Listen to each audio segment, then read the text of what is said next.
I stood frozen in the middle of my family's backyard, holding a paper plate loaded with potato salad and grilled chicken, when my mother Linda walked up to me with the biggest smile I had seen on her face in months. The 4th of July barbecue was in full swing around us, with my relatives scattered across the lawn under the blazing afternoon sun. Red, white, and blue streamers hung from the oak tree branches, and someone had set up a playlist of classic rock that drifted from portable speakers near the patio. Jake, honey. My mom said, practically bouncing on her toes with excitement. Are you excited to turn 24? The question hit me like a physical blow to the chest. I felt my mouth go dry as I stared at her beaming face, completely unable to form words. The problem wasn't that I didn't want to turn 24. The problem was that I had already turned 24 back in March 3 months ago. I tried to laugh it off, thinking maybe my mother was just having a momentary lapse. Mom, I turned 24 in March. Remember, my birthday was 3 months ago. But instead of the expected realization crossing her face, Linda just laughed and waved her hand dismissively. Oh, Jake, you're being silly. Your birthday has always been July 15th. We're throwing you a surprise party tomorrow. My father, Robert, appeared beside her, wiping barbecue sauce from his hands with a red checkered napkin. He was grinning from ear to ear as he pulled out his phone and showed me a screenshot of an old family calendar from 2019. There, circled in bright red ink, was July 15th, with Jake's birthday, written in my mother's careful handwriting. See? Dad said triumphantly. We've had this date marked for years. Your sister even ordered a special cake from that fancy bakery downtown. As if summoned by his words, my 21-year-old sister Emma bounded over with her phone in hand, swiping through photos of an elaborate chocolate cake decorated with blue frosting roses. Look what I got made for you, she squealed, showing me the image. The cake was beautiful, with Happy 24th Birthday, Jake, written in elegant script across the top, surrounded by intricate sugar work that must have cost a fortune. I felt like I was living in some kind of alternate reality. Emma, my birthday was in March. You called me on March 20th to wish me happy birthday. We talked for 20 minutes about how you were struggling with your chemistry final. Emma's brow furrowed as she looked at me with genuine concern. Jake, I think you're confused. I've never called you in March for your birthday. Are you feeling okay? Maybe you've been working too hard at the marketing firm. The mention of a marketing firm sent another shock through my system. I worked for an environmental nonprofit called Green Futures Alliance, not a marketing company. I had been there for 2 years, working as a research coordinator for renewable energy projects. But before I could correct her, my girlfriend Sarah appeared at my side, sliding her arm around my waist with practiced ease. Surprise, baby, Sarah said, standing on her tiptoes to kiss my cheek. I've been planning this party for 2 months. Your family and I have been coordinating everything behind your back. We invited all your old high school friends, and even your grandparents are driving down from Oregon. The world felt like it was spinning around me.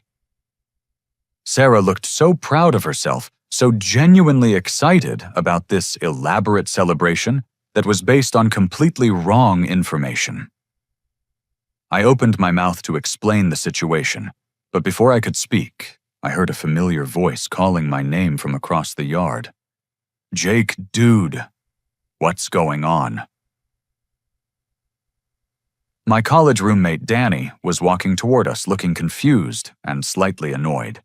He was carrying a small wrapped gift and wearing the same bewildered expression I imagined was on my own face. I'm super confused right now.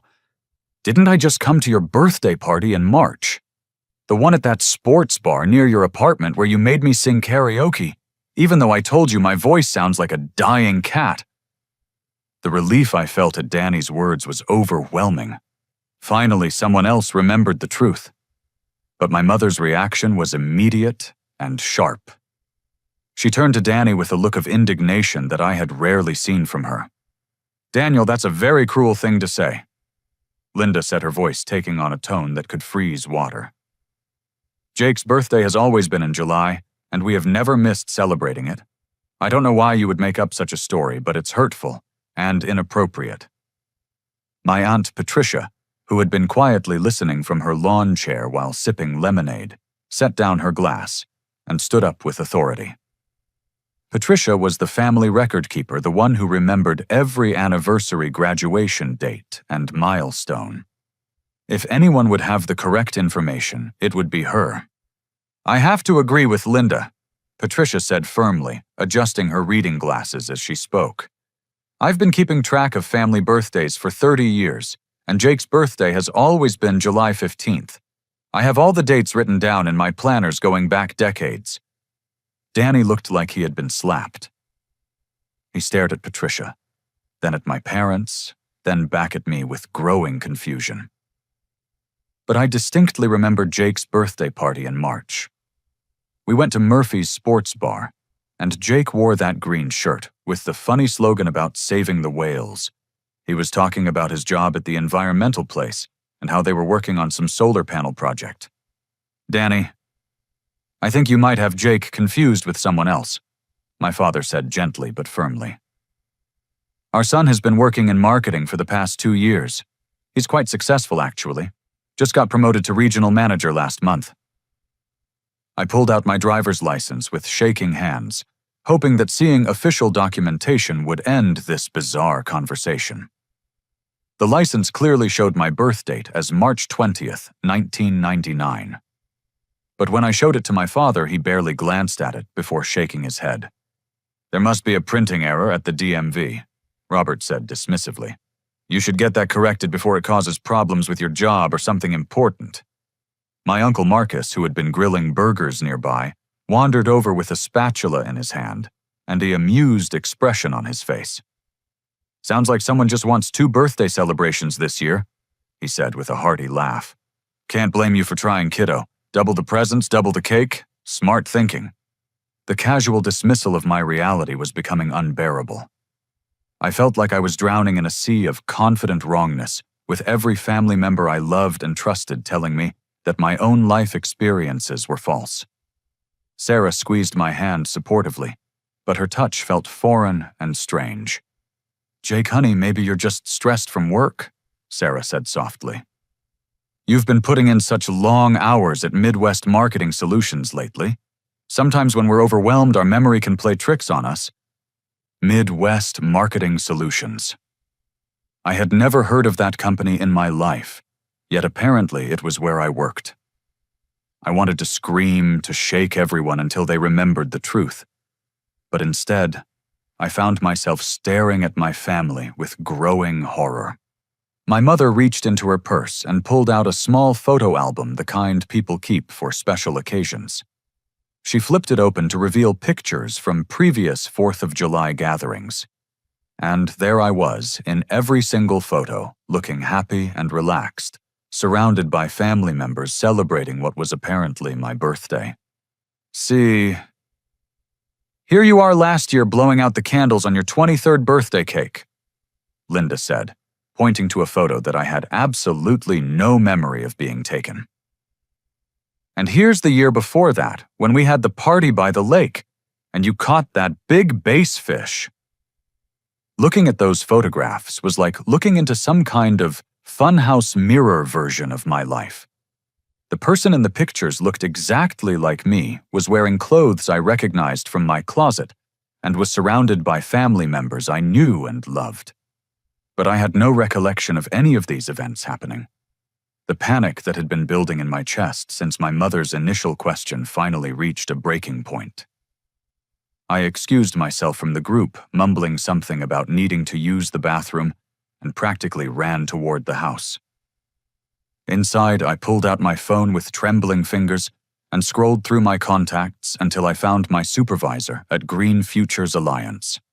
The phone rang 3 times before Margaret Anderson answered with her usual professional tone. "Green Futures Alliance, this is Margaret speaking." "Margaret, it's Jake. I know it's a holiday, but I'm having some kind of emergency and I need to verify my employment with you." There was a long pause on the other end of the line. "I'm sorry. Could you tell me your last name?" We don't have any employees named Jake that I'm aware of. The phone slipped from my hand and clattered onto the bathroom floor. I stared at it in disbelief before picking it up again. Margaret, it's Jake Richardson. I've worked for you for 2 years as a research coordinator. We just finished that wind energy feasibility study for the county commission. Mr. Richardson, I think there's been some kind of mistake. I've been with Green Futures Alliance for 5 years, and we've never had an employee by that name. Perhaps you're thinking of a different organization. I hung up the phone and immediately called my apartment complex. The phone rang several times before a woman answered with a bored voice. Sunset Ridge Apartments, this is Carol. Carol, this is Jake Richardson in Unit 227. I'm calling to confirm that I'm current on my rent payments. Let me check our records, Carol said, and I could hear typing in the background. I'm sorry, sir, but we don't have any tenant by that name. Unit 227 is occupied by the Martinez family. They've been there for about 18 months. The bathroom walls felt like they were closing in around me. I grabbed the edge of the sink to steady myself as waves of nausea washed over me. With shaking hands, I called my bank to check my account status. First National Bank, how can I help you today? I need to check the balance on my checking account. This is Jake Richardson account number. I recited the numbers I had memorized years ago. I'm sorry, sir, but that account number doesn't exist in our system. Could you double-check the number you gave me? I hung up and immediately tried to log into my online banking app. The password I had been using for months was rejected. When I tried to reset it using my social security number and personal information, the system told me no account could be found matching my details. Desperate, I called my college to verify my graduation records. Surely they would have documentation of my environmental science degree. But after being transferred between 3 different departments, I was finally told that they had no record of any student named Jake Richardson graduating from their institution. I stumbled out of the bathroom and nearly collided with Sarah, who was coming inside to look for me. She took one look at my pale face and concerned expression and immediately wrapped me in a hug. Jake, what's wrong? You look like you've seen a ghost. Sarah, how long have we been dating? I asked, grasping for anything that might make sense. She smiled and stroked my cheek gently. 8 months, baby. We met at that networking event for young professionals downtown. You were there representing Midwest Marketing Solutions, and I was there with my graphic design portfolio. You complimented my business cards and asked if I wanted to grab coffee sometime. I had never been to a networking event in my life. I had never heard of Midwest Marketing Solutions before today. And while Sarah and I had been dating, it had only been for about 3 weeks before we broke up 2 weeks ago, after realizing we had nothing in common. Sarah, we broke up 2 weeks ago. We decided we weren't compatible because you wanted to focus on your art, and I was too committed to my environmental work. Sarah's face went completely white. She stared at me for several long moments before speaking in a voice I barely recognized. Jake, we've never broken up. We've been talking about moving in together. Last week you said you wanted to introduce me to more of your family because you're thinking about proposing next year. The conversation was interrupted by the arrival of my grandmother, Betty, who came bustling through the front door with her arms full of wrapped presents and her face glowing with excitement. Betty was 78 years old and had the kind of sharp memory that put people half her age to shame. She never forgot a birthday anniversary or important detail about any of her grandchildren's lives. My successful grandson, Betty, exclaimed, dropping her packages and embracing me with surprising strength. I am so proud of you for that promotion to regional sales manager. Your letter describing all the new responsibilities and the salary increase just made my heart sing with pride.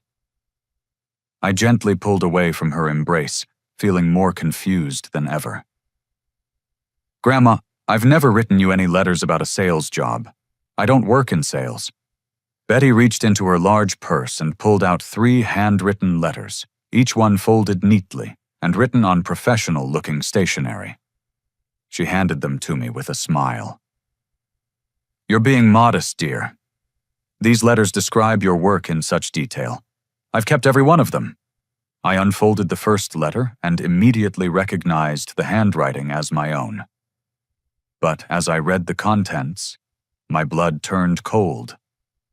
The letter was written in my voice, using phrases and expressions that sounded like me describing a successful career in sales and marketing that I had never experienced. It mentioned clients I had never met, business trips I had never taken, and achievements I had never earned. The second letter was even more disturbing. It described a romantic relationship with Sarah in intimate detail, mentioning inside jokes we had never shared, and future plans we had never made. The writer knew details about my personality and preferences that only I should know, but was describing a life that felt completely foreign to me. My sister Emma appeared in the doorway holding her phone and looking excited. "Jake, come look at these photos from Christmas and Easter. I finally got them all uploaded to the cloud." She thrust her phone toward me, and I found myself looking at album after album of family gatherings that I had no memory of attending. There, I was sitting around the Christmas tree, opening presents with a genuine smile on my face. There I was at Easter dinner laughing at something my Uncle Marcus was saying while carving a ham. In every single photograph, I looked relaxed, happy, and completely engaged with my family. But I distinctly remembered spending Christmas alone in my apartment, working on a research project about wind turbine efficiency. I remembered Easter Sunday at a volunteer cleanup event at the local state park, helping to remove invasive plant species from hiking trails. Emma, I wasn't at these family gatherings. Christmas was when I was working on that renewable energy project, and Easter I spent volunteering at the park. Emma looked at me with genuine concern, the same expression she had worn when I was 12 years old and claimed I had seen a UFO in our backyard. "Jake, you're starting to worry me. You were definitely at both of those dinners. You brought Sarah to Christmas dinner, and she helped Mom make that special cranberry sauce recipe.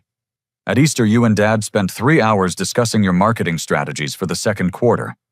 My father appeared behind Emma, overhearing our conversation. His face was serious as he looked at me with what appeared to be growing worry. "Son, I think we need to have a talk. This confusion about your birthday, your job, your relationship. It's concerning. Maybe you've been under too much stress lately." Robert guided me into the living room and gestured for me to sit on the couch. He settled into his favorite recliner, the same chair where he had helped me with homework throughout my childhood. But instead of the warmth and familiarity I usually felt in this space, everything seemed alien and wrong. "Jake, I want you to look at something," my father said, reaching into the drawer of the side table next to his chair.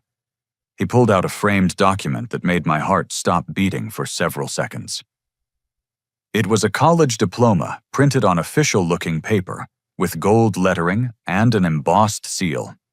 The document clearly stated that Jake Richardson had graduated with honors from State University with a Bachelor of Science degree in Business Administration. My name was printed clearly at the top, and the signature at the bottom looked authentic and official. But I had never attended State University. I had graduated from Mountain View College with a degree in environmental science. I had never taken a single business class in my life.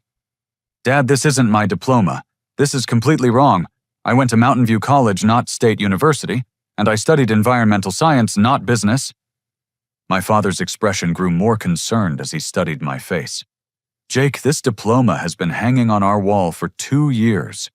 We attended your graduation ceremony. Your mother cried when they called your name to receive your degree. We have hundreds of photos from that day." He pulled out his phone and quickly scrolled to a photo album labeled Jake's Graduation. The images showed me in a cap and gown standing with my family in front of buildings I had never seen before. There was my mother, tears of pride streaming down her face as she hugged me. There was my sister making bunny ears behind my head in a silly photo. There was my grandmother holding a bouquet of flowers and beaming with joy. In every photograph, I looked genuinely happy and proud. But I had absolutely no memory of any of these moments happening. That night I couldn't sleep. I lay in the guest bedroom of my parents' house, staring at the ceiling and trying to make sense of what was happening to me. At 3 in the morning, I gave up on sleep and quietly made my way downstairs to use the family computer. I spent hours searching online for any trace of my real life. I looked up Green Futures Alliance and found their website, but when I searched for employee directories or project information, there was no mention of my name anywhere. The wind energy feasibility study that I had spent 6 months working on didn't exist in any of their published reports. I searched for my apartment complex and found the website, but when I tried to access the tenant portal using my login information, the system told me my credentials were invalid. I found the phone number for my landlord and left a voicemail asking him to call me back about my lease agreement. Desperately, I started searching for my own name online, hoping to find some trace of my real identity. Social media profiles, news articles, anything that might prove my version of reality was correct. What I found instead was deeply disturbing. There were indeed social media profiles for Jake Richardson, but they told the story of a completely different life. The Facebook profile showed photos of me at business conferences, shaking hands with people in expensive suits, posing in front of corporate logos I didn't recognize. The LinkedIn profile described an impressive career trajectory in sales and marketing, with endorsements from colleagues I had never met. But the most disturbing discovery was an obituary.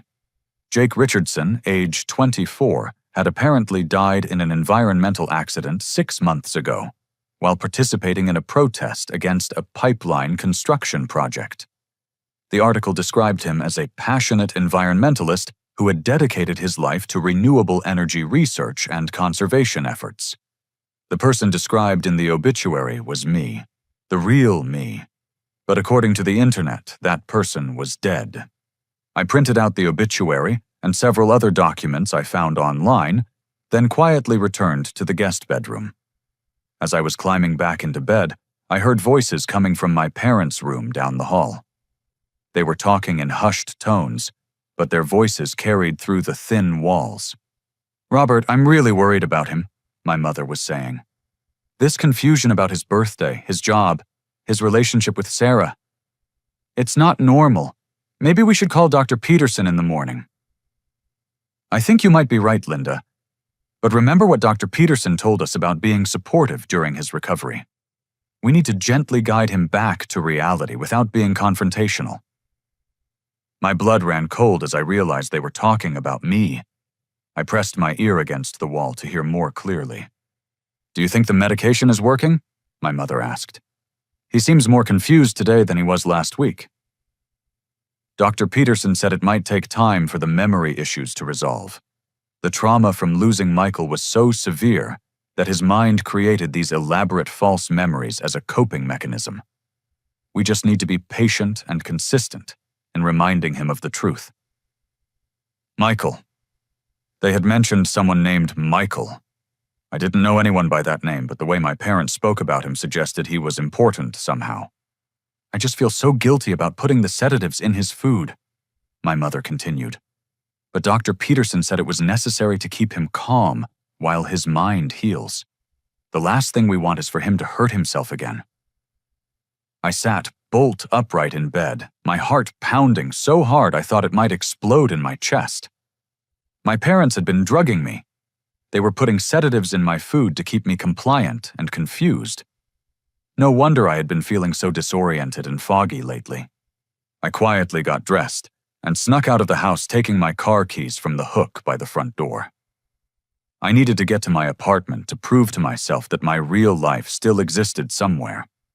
The drive across town felt surreal in the pre-dawn darkness. I knew every street, every landmark, every shortcut between my parents' house and my apartment building. But when I arrived at Sunset Ridge Apartments, the building looked different somehow. The landscaping had been changed, and there was a new sign out front advertising different rental rates. I used my key to try to enter the building, but the locks had been changed. Through the glass doors, I could see that the lobby had been completely renovated.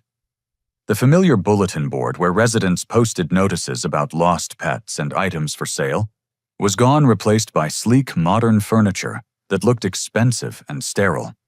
A security guard approached the door from inside the building and gestured for me to move away. I knocked on the glass and tried to explain that I lived there, but he just shook his head and pointed to a sign indicating visiting hours. I drove to a 24-hour diner and sat in a corner booth trying to figure out what to do next. The waitress brought me coffee and looked at me with the kind of concern usually reserved for people who were clearly having a mental breakdown. At 6 in the morning, I called my landlord's number. When he answered, his voice was groggy and irritated. "This better be an emergency." "Mr. Peterson, this is Jake Richardson. I live in Unit 227 at Sunset Ridge. I'm having trouble with my key, and I think there might be some confusion about my lease." "Kid, I don't know who you are, or what kind of scam you're trying to pull, but I've been managing Sunset Ridge for 15 years. We've never had a tenant named Jake Richardson. Unit 227 has been occupied by the Martinez family for over a year, and before that it was empty for 6 months while we renovated. But I've been living there for 2 years. I have a lease agreement, I pay rent every month, I have neighbors who know me." "Look, I don't know what kind of mental health episode you're having, but if you don't stop calling me and harassing my tenants, I'm going to call the police." He hung up, leaving me staring at my phone in complete disbelief. I drove back to my apartment building and sat in the parking lot, looking up at the window of what should have been my home. Through the glass, I could see children's drawings taped to the window and colorful curtains that I had never seen before. My phone rang, startling me out of my confused thoughts. It was Danny, my college roommate, calling at 7 in the morning. "Jake, dude, I've been awake all night thinking about yesterday. Something really weird is going on. I called our mutual friend Chris to ask him about your March birthday party, and he swears it never happened. He says he's never met you at any birthday party, and he doesn't remember you ever working for an environmental company." "Danny, thank God. I was starting to think I was going completely insane. But here's the thing that's really freaking me out. I found some photos on my phone from your birthday party in March. I can see you clearly in the pictures, blowing out candles on a cake opening, presents, laughing with friends. But when I showed the photos to Chris, he says he's never seen those pictures before and doesn't remember being there. Danny, my entire life has been erased. My job doesn't exist. My apartment is occupied by different people, and my family thinks I'm someone completely different than who I actually am. There's something else. I tried to call Mountain View College to verify your graduation, but they say they have no record of either of us ever attending there. According to their registrar, Jake Richardson and Danny Martinez never existed as students." The phone slipped from my hand as the full scope of what was happening to me finally became clear. Not only had my identity been stolen or erased, but the people who should have been able to verify my story were having their own memories manipulated somehow. I picked up the phone and told Danny where I was. He agreed to meet me at the diner so we could figure out what was happening together. But when he arrived 30 minutes later, he looked pale and shaken. "Jake, I think someone has been messing with my head too. On the drive over here, I stopped at 3 places where we used to hang out together during college. The coffee shop where we studied for finals, the bookstore where you bought all those environmental science textbooks, the pizza place where we celebrated finishing our senior projects. None of the employees recognized me, and they all say they've never seen either of us before. Danny, I think my family has been drugging me. I overheard my parents talking about putting sedatives in my food to keep me calm. They mentioned someone named Michael and said I was recovering from trauma." Danny's face went completely white. "Michael, Jake, I think I might know what's going on here, but you're not going to like what I'm about to tell you." Danny pulled out his phone and opened his photo gallery, scrolling back several months until he found what he was looking for. With shaking hands, he showed me a news article he had saved about a fatal car accident that had occurred 6 months earlier. The headline read, "Local business success story dies in tragic accident." Below it was a photograph that made my heart stop completely. The picture showed someone who looked exactly like me, but the caption identified him as Michael Richardson, 24 years old, successful regional sales manager for Midwest Marketing Solutions. "Jake, I think you have a twin brother," Danny said quietly. "And I think he's dead." The article described Michael Richardson as a rising star in the business world, someone who had graduated with honors from State University and quickly built an impressive career in sales and marketing. It mentioned his close relationship with his family, his recent promotion, and his plans to propose to his longtime girlfriend, Sarah. According to the article, Michael had died when his car skidded off a wet road during a thunderstorm. The vehicle had been traveling at high speed when it lost control and crashed into a guardrail, causing a fire that made identification of the body difficult. The funeral had been attended by hundreds of people from the business community who respected his work and contributions. "But Danny, I don't have a twin brother. I would know if I had a twin brother." Think about it, Jake. What if your family has been so traumatized by losing Michael that they've convinced themselves you are him? What if they've been trying to make you take his place because they can't cope with the grief? I stared at the article, reading every word carefully. The life described in the obituary matched perfectly with what my family believed about me. The girlfriend Sarah, the successful business career, the college degree from State University, even the close relationship with grandparents and extended family members. "There's more," Danny said, swiping to another saved article. "Look at this obituary for Jake Richardson." The second article described the death of an environmental activist who had been killed in an industrial accident while protesting a pipeline construction project. The Jake Richardson in this obituary was passionate about renewable energy, worked for a non-profit organization, and had recently graduated from Mountain View College with a degree in environmental science. This obituary described my real life perfectly. My actual job, my genuine educational background, my true passions and interests. But according to this article, the real Jake Richardson had died in an environmental accident just 2 weeks after Michael's car crash. "Danny, this says I died in a pipeline protest. But I've never been to any protests. I've been doing research work, not activism." "Jake, I think your family staged your death. I think they couldn't handle losing their successful son, Michael, so they convinced themselves that you were actually him. They created fake documents, manipulated photographs, and even convinced other people to go along with their version of reality." The pieces were starting to come together in a horrifying way. My parents had lost their favored son, the one who met all their expectations for success and conventional achievement. Unable to cope with their grief, they had decided to transform their surviving son into a replacement for the one they had lost. But there was still one piece missing from this puzzle. If Michael was really dead, where had all the fake documents come from? Who had been writing the letters to my grandmother? Who had been maintaining the business relationships and social media profiles that supported this false identity? Danny and I spent the rest of the morning researching everything we could find about both Michael Richardson and the fake Jake Richardson, whose death had been reported. What we discovered was a web of deception that went far deeper than simple grief or psychological denial. Financial records showed that Michael Richardson's bank accounts were still active, with regular deposits and withdrawals occurring even after his supposed death. Credit cards in his name were being used for everyday purchases. His cell phone was still receiving and making calls on a regular basis. Someone was actively maintaining Michael's identity, using his name and credentials to conduct business and maintain relationships. And that someone had access to detailed information about my personality, my handwriting, and my family relationships. "Jake, I think Michael isn't actually dead," Danny said, his voice barely above a whisper. "I think he faked his death for some reason, and now your family is trying to force you to take his place." We decided to investigate further by visiting the cemetery where Michael was supposedly buried. The gravestone was real enough, an expensive granite marker with Michael Richardson's name and dates clearly engraved. But when we asked the cemetery office about the burial, the records showed some troubling inconsistencies. The funeral home that had supposedly handled Michael's service had no record of processing his body.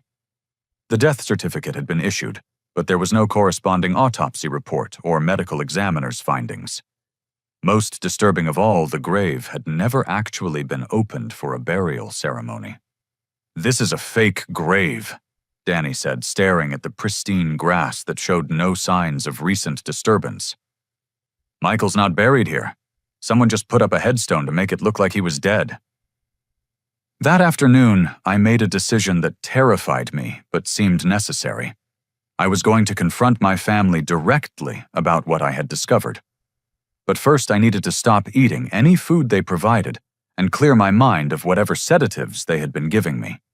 Danny offered to let me stay at his apartment while I figured out what to do next. But as we were leaving the cemetery, my phone rang with a call from Sarah.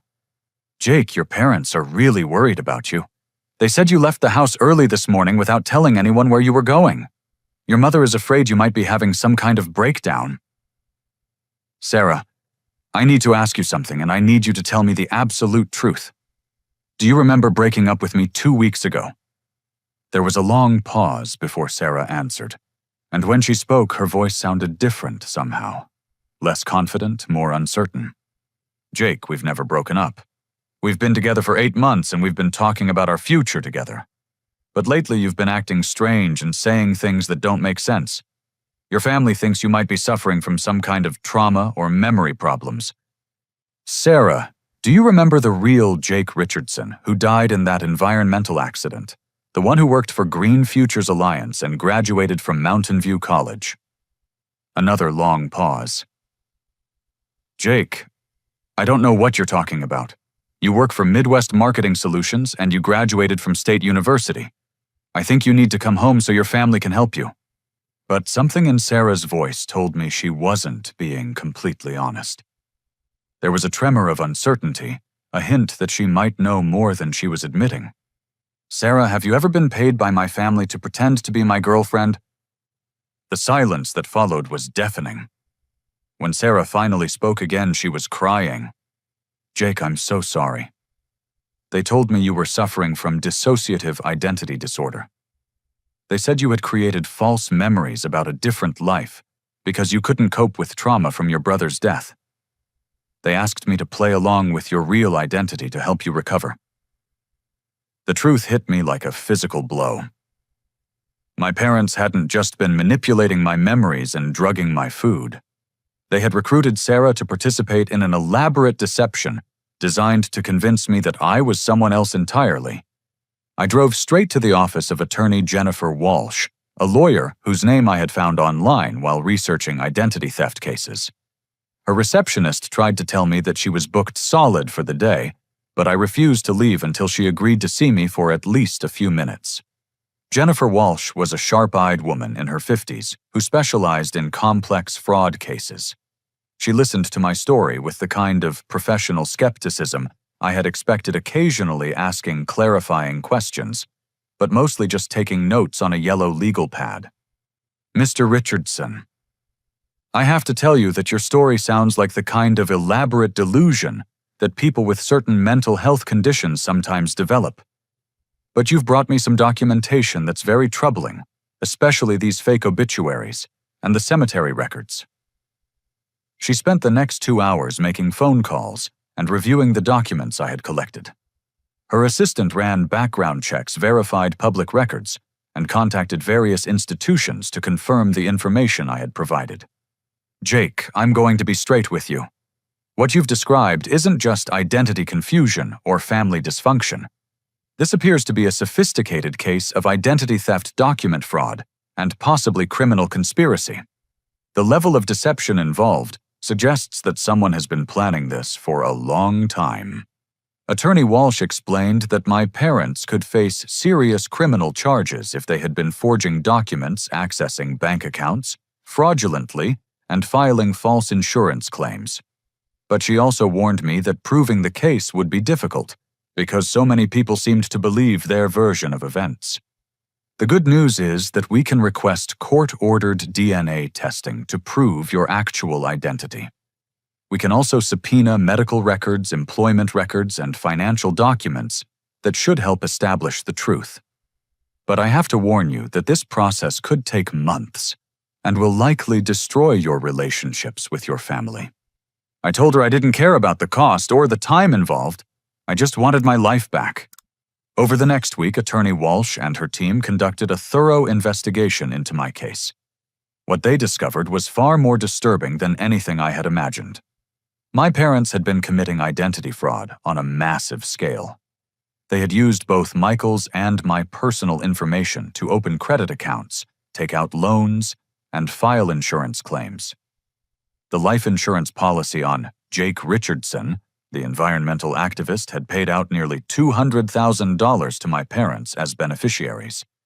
But they had also been collecting disability payments for Michael Richardson, claiming he had been injured in the car accident rather than killed. They were essentially collecting death benefits for one son, while collecting injury benefits for the other, using their surviving son to maintain both identities. The investigation revealed that my parents owed massive amounts of money to credit card companies, medical providers, and mortgage lenders. They had been using their sons' identities to stay financially afloat while living far beyond their means. Attorney Walsh also discovered that my real identity documents had been systematically destroyed or altered. My original birth certificate had been replaced with a version showing the wrong birth date. My college transcripts had been altered to show a degree from a different institution. Even my medical records had been changed to support the false identity my parents were trying to force on me. Jake, your parents didn't just want you to replace Michael emotionally. They needed you to replace him legally so they could continue using his identity for financial purposes. That's why they've been so insistent that you are him. But the most shocking discovery came when Attorney Walsh's private investigator tracked down the real Michael Richardson. He wasn't dead. He was living under an assumed name in Las Vegas, working construction, and trying to stay hidden from both his family and law enforcement. The investigator had found Michael through a complex paper trail involving Social Security numbers, employment records, and financial transactions. When contacted, Michael initially refused to speak with anyone connected to his family. But when he learned that they were forcing me to live his identity, he agreed to meet with Attorney Walsh. According to Michael, our parents had been committing financial fraud for years, using his business credentials and personal information to secure loans and credit they couldn't qualify for on their own. When Michael discovered what they were doing and threatened to expose them, they convinced him that he would be charged as an accomplice in their crimes. They told me the police were investigating me for fraud and that I needed to disappear if I wanted to avoid prosecution. Michael explained during a recorded phone conversation with Attorney Walsh. They said they would stage my death in a car accident and that I should start over somewhere else with a new identity. Michael had been living under the name David Chen for 6 months, working construction jobs and trying to build a new life while staying off the legal radar. He had no idea that our parents were using me to continue his identity fraud, or that they were drugging me to keep me compliant. I thought Jake was safe. Michael said, his voice breaking with emotion. I thought they would leave him alone if I just disappeared. I had no idea they would try to turn him into me. Attorney Walsh arranged for Michael and me to meet in her office under controlled circumstances. The reunion was emotional and confusing, especially since I had no memories of growing up with a twin brother. But looking at Michael was like looking into a mirror that reflected a different life path. Michael explained that we were indeed identical twins, but that our parents had always kept us separate to avoid comparisons. He had been the favored son, the one who met their expectations for conventional success, while I had been the disappointment who pursued environmental causes they didn't understand or value. They always treated us like we were two halves of one person, Michael said. I was supposed to be the successful, ambitious half, and you were supposed to be the idealistic, impractical half. They never wanted either of us to be complete individuals with our own choices and values. Michael had dozens of childhood photographs that included both of us, but I had no memory of any of the events depicted. According to him, our parents had been systematically manipulating my memories for years, probably through a combination of psychological manipulation and mild medications in my food. Jake, they've been erasing parts of your life and replacing them with parts of mine since we were children. I think they've been building up to this identity switch for a long time, waiting for the right opportunity to make it complete. The evidence was overwhelming, but I still needed to understand why my extended family had gone along with the deception. Attorney Walsh's investigation revealed that my parents had convinced relatives that I was suffering from severe psychological trauma, and that playing along with my delusions was part of my therapy. They had even hired a fake psychologist to provide official documentation supporting this story. Dr. Peterson, the man my parents had mentioned in their late-night conversation, was actually a friend of my father's who had agreed to pose as a mental health professional in exchange for payment. Your family genuinely believed they were helping you recover from a mental breakdown, Attorney Walsh explained. Your parents convinced them that contradicting your false memories would be harmful to your recovery. The legal process of reclaiming my identity was complex and emotionally exhausting. Attorney Walsh filed criminal charges against my parents for identity theft fraud, conspiracy, and elder abuse related to their manipulation of my grandmother. She also petitioned the court to have my legal identity restored and the false documents corrected. Michael and I worked together to provide evidence for the case. He had kept detailed financial records showing how our parents had been using his identity for fraudulent purposes, while I documented the psychological manipulation and drug administration I had experienced. The hardest part was watching our extended family's reaction when they learned the truth. My grandmother Betty was devastated to discover that the letters she treasured had been forgeries, and that she had been unknowingly participating in identity theft. My sister Emma had a complete emotional breakdown when she realized that years of family memories had been built on lies and manipulation.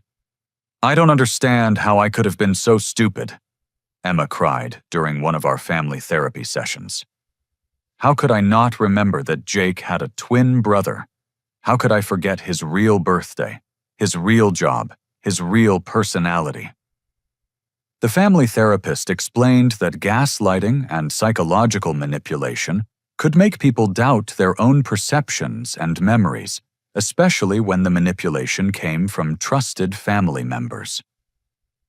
Our parents had been systematically rewriting family history for years, probably preparing for the day when they would need to completely erase one son's identity and replace it with the other's. My Aunt Patricia discovered that her careful family records had been altered over time. Someone had been gradually changing dates, names, and events in her planners and photo albums, making the changes slowly enough that she hadn't noticed the discrepancies. "It's like they've been stealing pieces of our family's real history and replacing them with fiction," Patricia said angrily. "How many of our memories are real, and how many are just stories they planted in our minds?" The most difficult family member to convince was Sarah. Even after learning the truth about the deception, she struggled to accept that her entire relationship with me had been based on lies and manipulation. "I feel like I've been dating a ghost," Sarah said during one of our conversations. "Everything I thought I knew about you was actually about Michael. Every memory we made together was built on a foundation of lies." Sarah had to grapple with the realization that she had never actually known the real Jake Richardson. The person she had been dating was a carefully constructed fiction created by my parents to serve their financial schemes. Her genuine feelings had been manipulated and used as part of their elaborate fraud. But Sarah also revealed information that helped strengthen our legal case.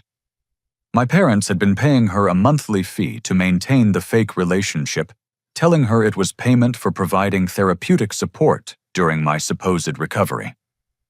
They had coached her on what to say and do to reinforce the false identity they were trying to impose on me. They gave me detailed scripts for conversations, Sarah admitted. They told me what topics to bring up, what memories to reference, even what emotions to display. I thought I was helping you recover from trauma, but I was actually helping them erase your real identity. The criminal trial took place 8 months after I first discovered the deception. My parents were represented by a team of lawyers who tried to argue that they had been acting out of love and concern for their son's mental health. They claimed that I had suffered a psychological breakdown after Michael's supposed death, and that they were trying to help me cope with grief and trauma.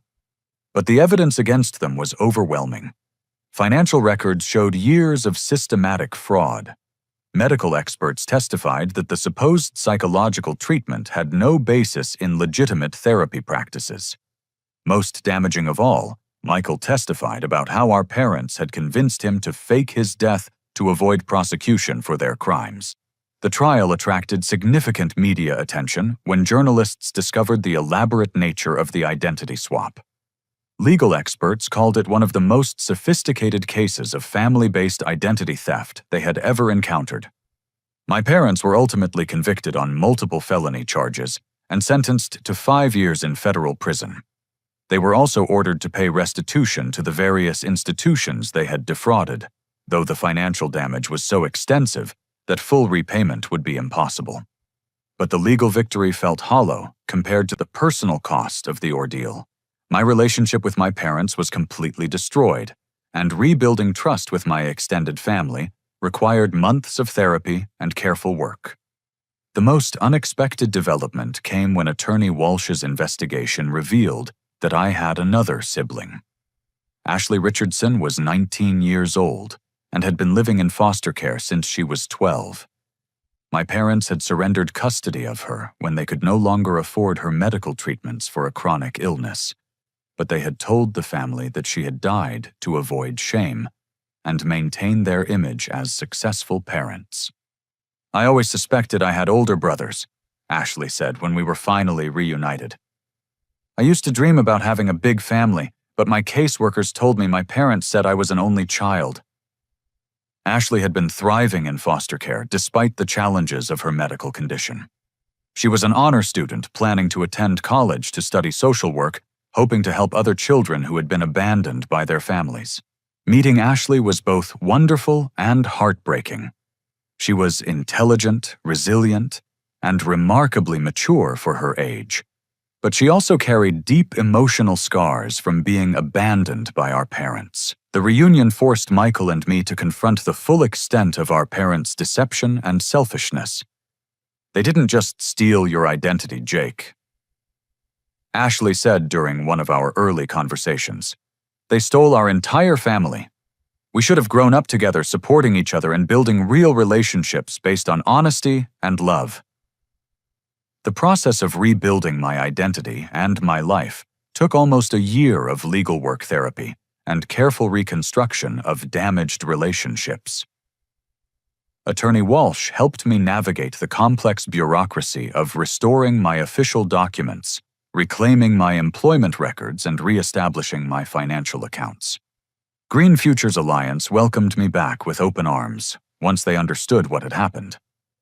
My supervisor, Margaret Anderson, was horrified to learn about the identity theft and immediately offered me my old position with a promotion and salary increase to compensate for the time I had lost. "Jake, your work on renewable energy projects was some of the best research we've ever produced," Margaret said. "We've been struggling to replace your expertise ever since you mysteriously disappeared. We never believed you would just abandon the environmental causes you cared so much about." Returning to my real work felt like coming home after a long and painful journey. I threw myself into new research projects with renewed passion, finding that my experience with identity manipulation had given me deeper insights into the importance of authenticity and truth in all aspects of life. Michael decided to reclaim his real identity as well, though his path was different from mine. He chose to start over, completely leaving behind the business career that had been built on our parents' fraudulent foundation. Instead, he opened a small construction company focused on building energy-efficient homes and sustainable communities. I never actually enjoyed the sales and marketing work, Michael admitted. I was just trying to meet Mom and Dad's expectations for success. Going through this experience taught me that their definition of success was empty and corrupt. Michael and I worked together to build a genuine relationship based on our real personalities and values, rather than the roles our parents had tried to force us into. It was strange getting to know my own twin brother as an adult, but we discovered that we had more in common than our identical appearance. Ashley became an integral part of our rebuilt family. Michael and I both contributed to her college fund and made sure she had the medical care she needed. She spent holidays and summers with us, finally experiencing the stable family relationships she had been denied throughout her childhood. Having real brothers who actually know me and care about who I am is like a dream come true, Ashley said during our first Christmas together. For years, I thought family was something that only existed in movies and books. Sarah and I never resumed our romantic relationship, but we developed a friendship based on mutual understanding of what we had both endured. She entered therapy to process her experience of being manipulated into participating in identity fraud, and she eventually became an advocate for other victims of family-based psychological abuse. I learned that love can't be built on lies, Sarah reflected. Real relationships require knowing and accepting people for who they truly are, not who we want them to be. The extended family slowly healed from the trauma of discovering they had been living with elaborate lies for years. My grandmother Betty struggled the most with guilt over not recognizing the deception, but she eventually came to understand that she had been as much a victim as anyone else. I've learned to trust my own memories and perceptions again, Betty said. But I've also learned to question things that seem too good to be true or too convenient to be real. My Aunt Patricia channeled her anger into advocacy work, helping other families recognize and resist psychological manipulation. She spoke at conferences about how intelligent, caring people could be gradually deceived through systematic gaslighting and document fraud. The most important lesson is that we all need to stay connected to our own sense of reality, Patricia explained. When people we trust start telling us that our memories are wrong, that's when we need to seek outside verification and support. The experience taught me profound lessons about the importance of authenticity, truth, and genuine relationships. I learned that family ties built on deception and manipulation are ultimately hollow, while relationships based on accepting people for who they truly are can survive even the most difficult challenges. I also gained a deeper appreciation for my environmental work and the importance of fighting for causes that reflect my authentic values. The experience of having my identity stolen made me more committed than ever to being true to myself and helping others find their own authentic paths. Michael, Ashley, and I created new family traditions based on honesty, support, and celebration of each other's real accomplishments and interests. We started spending holidays together in simple, meaningful ways that focused on genuine connection rather than maintaining appearances or meeting external expectations. We're building the family we should have had all along, Ashley said. A family where people are loved for who they are, not who they pretend to be. Today, as I celebrate my 25th birthday in March, my actual birthday, I'm surrounded by people who know and love the real Jake Richardson. Michael brought a cake decorated with wind turbines and solar panels, a playful reference to my environmental work. Ashley gave me a photo album filled with pictures of our new family memories, each one representing a genuine moment of connection and joy. The celebration is simple but profound. No elaborate deceptions, no false identities, no hidden agendas. Just a group of people who have chosen to love and support each other authentically, despite the damage caused by those who should have protected us. I've learned that recovering from identity theft isn't just about restoring legal documents or financial accounts.